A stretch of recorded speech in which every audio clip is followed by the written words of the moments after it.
Olá, que bom encontrar você aqui mais uma vez. Se por acaso você não acompanhou o nosso primeiro episódio, você pode clicar aqui no card e ter acesso para poder verificar como foi a introdução desse tema, depois do perdão. Nós estamos trabalhando o texto de Gálatas 5, verso 22 e 23, sobre o fruto do Espírito. E hoje nós vamos destrinchar um pouquinho mais, como nós comentamos no vídeo passado, a respeito do que está em torno do texto de Gálatas 5, 22 e 23. Você quer nos acompanhar nisso? Então, por favor, conecte-se aqui conosco e vamos buscar entender um pouquinho mais sobre esse tema.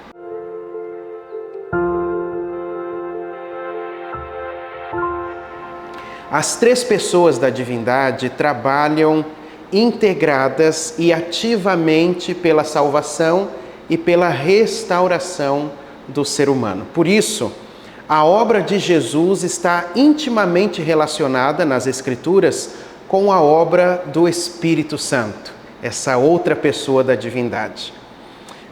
Somente quando Jesus sobe de volta aos céus e inaugura o serviço no santuário celestial, é que o Espírito Santo é derramado em profusão sobre a igreja, em Atos capítulo 2, e ele passa então a guiar a igreja e a gerar o caráter de Jesus nos seus seguidores. A respeito do Espírito Santo, foi o próprio Jesus quem afirmou que a sua obra, quando ele viesse, seria convencer o mundo do pecado, da justiça e do juízo. Ou seja, nos convencer de que nós somos pecadores, mas também afirmar que a justiça de Cristo é suficiente para cobrir todo o pecado. E nos lembrar que nós podemos ficar livres do mal, porque na cruz o nosso inimigo, Satanás, já foi derrotado e condenado. Você pode ler isso lá no Evangelho de João, no capítulo 16, do verso 7 até o verso 11. E também é o Espírito Santo, essa pessoa maravilhosa da divindade, que nos concede virtudes, determinadas qualidades, que são chamadas ao longo da história da tradição da igreja de virtudes cristãs. Na Bíblia, elas são chamadas simplesmente de fruto do Espírito. E como eu disse, o nosso texto básico, específico, está lá na carta de Paulo aos Gálatas. O tema da carta de Paulo aos Gálatas é a justificação pela graça mediante a fé.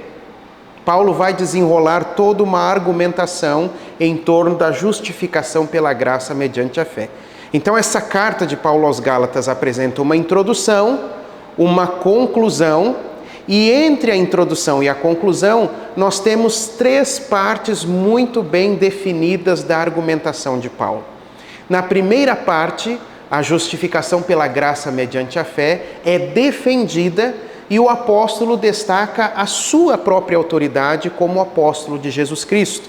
Isso vai do capítulo 1, verso 11, até o capítulo 2, verso 21.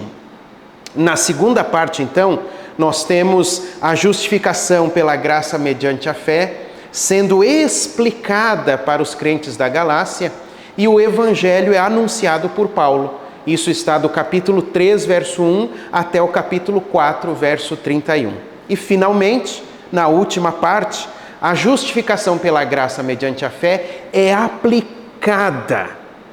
E isso tem, nessa última parte, a terceira, a ênfase repousa justamente sobre a ética que Paulo ensina. Isso é muito interessante, porque nos ensina que a nossa ética, a nossa maneira de viver como cristãos precisa ser regida pela atuação do Espírito Santo de Deus. É uma transformação que vai sendo gerada do interior e que transborda para o nosso exterior em palavras e ações, num estilo de vida regido pela unção do Espírito de Deus. Essa terceira parte vai do capítulo 5, verso 1, até o 6, versículo 10. E é justamente nessa terceira parte que nós encontramos a orientação de Paulo sobre o fruto do Espírito Santo. Em seu argumento, Paulo apresenta um constante conflito que há em nosso íntimo entre a carne e o espírito e o que é que acontece quando um deles se torna vitorioso. Então eu peço que você pegue sua Bíblia agora ou nos acompanhe aqui atentamente na leitura do capítulo 5, do verso 16 até o 19 e depois do versículo 24 até o 25. Olha só o que Paulo escreveu. Por isso digo, vivam pelo Espírito, e de modo nenhum satisfarão os desejos da carne, pois a carne deseja o que é contrário ao Espírito, e o Espírito o que é contrário à carne. Eles estão em conflito um contra o outro, de modo que vocês não fazem o que desejam.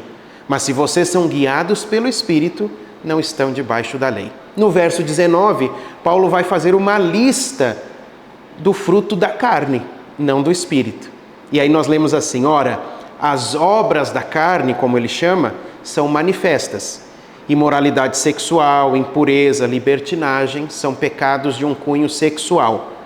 Depois vem idolatria e feitiçaria, pecados religiosos, ódio, discórdia, ciúmes, ira, egoísmo, dissensões e facções, pecados sociais.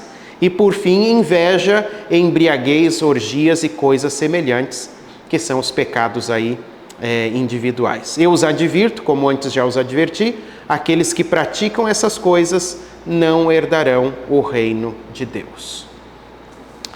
E quando a gente vai até o verso 24 e 25, esse conflito fica claro. Os que pertencem a Cristo Jesus crucificaram a carne, com as suas paixões e os seus desejos. Se vivemos pelo Espírito, andemos também pelo Espírito. Veja que o que Paulo descreve aqui parece uma luta num ringue. É como se Paulo fosse anunciar, aqui no meu lado esquerdo, pesando 1 tonelada de pecados, as obras da carne. Aqui no meu lado direito, pesando a leveza da pureza, o fruto do Espírito ou a natureza espiritual. Então, só para você entender, aqui nessa porção de texto que nós lemos, a expressão carne é sinônimo de natureza pecaminosa. A natureza que nós herdamos quando nascemos através do nosso nascimento carnal, natural, normal.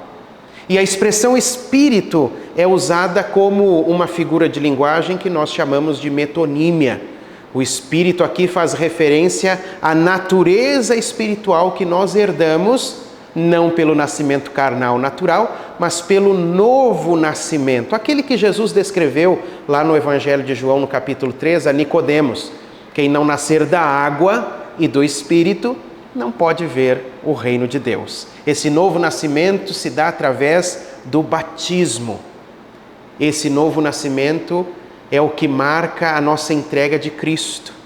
Então, o fruto do Espírito e a natureza espiritual é o que surge depois do perdão.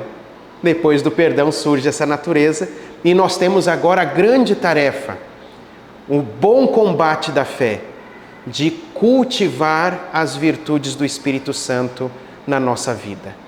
Quando você e eu damos prioridade ao que alimenta a nossa natureza espiritual que nós recebemos depois do perdão, as virtudes do Espírito são produzidas em nossa vida, no nosso coração, na nossa mente, e isso transborda para a nossa ética do dia a dia e vai direcionar como nós nos relacionamos com Deus, como nós nos relacionamos com o semelhante e como nós nos relacionamos conosco mesmos.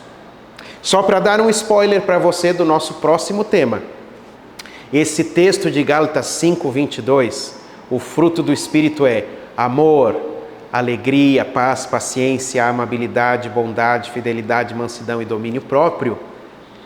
Ele é dividido, essa estrutura de Paulo é dividido em 3 trios de virtudes.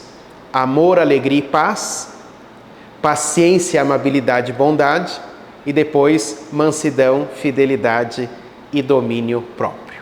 Eu já vou dizer para você que amor, alegria e paz é aquilo que tem a ver com Deus. São as virtudes preciosas do Espírito que direcionam a nossa relação com Deus. A alegria e a paz são subprodutos do amor. Aliás, deixa eu fechar o nosso tema de hoje lembrando você exatamente disso. Quando você lê o texto de Gálatas 5:22, você não lê os frutos do Espírito. Aquelas 9 palavras que estão ali são um fruto só. E esse fruto é amor. Esse é o fruto do Espírito. Lembre-se que foi Jesus quem definiu a característica pela qual seus discípulos seriam conhecidos. João capítulo 13, serão conhecidos pelo amor. Esse é o fruto do Espírito.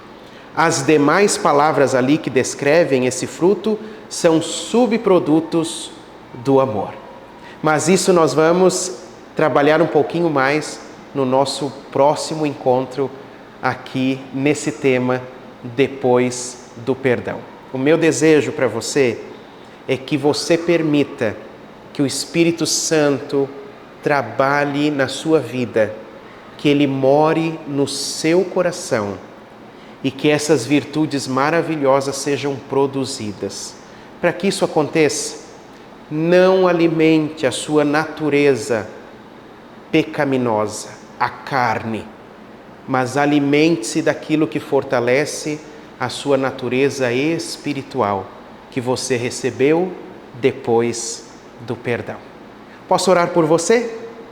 Eterno Deus, que a Tua bênção repouse sobre a nossa vida e que o Espírito Santo gere em nós essas virtudes maravilhosas que são o testemunho da vitória do Evangelho sobre a nossa natureza carnal e pecaminosa, em nome de Jesus.